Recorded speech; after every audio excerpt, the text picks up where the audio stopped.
Sarah, I mean, many of us in business news were glued to that particular bit of testimony across a wide range of topics. What exactly stuck out to you about what he said or what he didn't have to say during that grilling?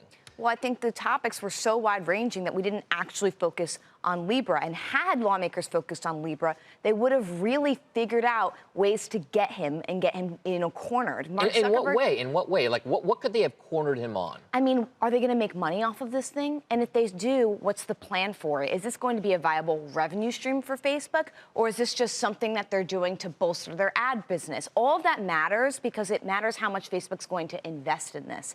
And I think, quite frankly, what lawmakers want to understand is how big is that investment? Is oversight going to be 35,000 people, the same amount that you've brought into, oversight content? Or is it going to start out with nothing? We don't know because lawmakers didn't spend enough time pressing him on it. So he's been, and not just Mark Zuckerberg, but also David Marcus and everybody else who's kind of involved in this Libra project within Facebook have been faced with questions about what its intent is, what it can ultimately do.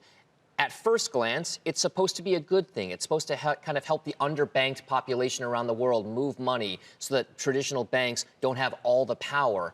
But is that something that lawmakers are keyed in on a little bit more, or are they forgetting that part of the discussion as well? Well, it's always meant to be a good thing for sure, but it always gets abused in ways that are unpredicted. And I think that's what lawmakers are worried about. One thing about this testimony that I thought was interesting is there was a lot of focus on nationalistic beliefs and, things that would be good for America. The problem with a lot of these innovations is that the oversight is probably okay here in the United States. It's in developing countries where people have never had access to digital wallets or, quite frankly, any sort of bank, that it's going to be really hard to implement and where there could be huge negative consequences potentially. So, I mean, one of the things, it's the concentration of power among tech that has many of these lawmakers really just fired up about it. And one of the things that we heard was Representative Maxine Waters, who's heading up this whole committee.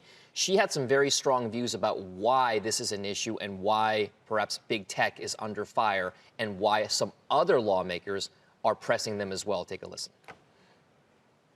Elizabeth Warren has already talked about it should be broken up.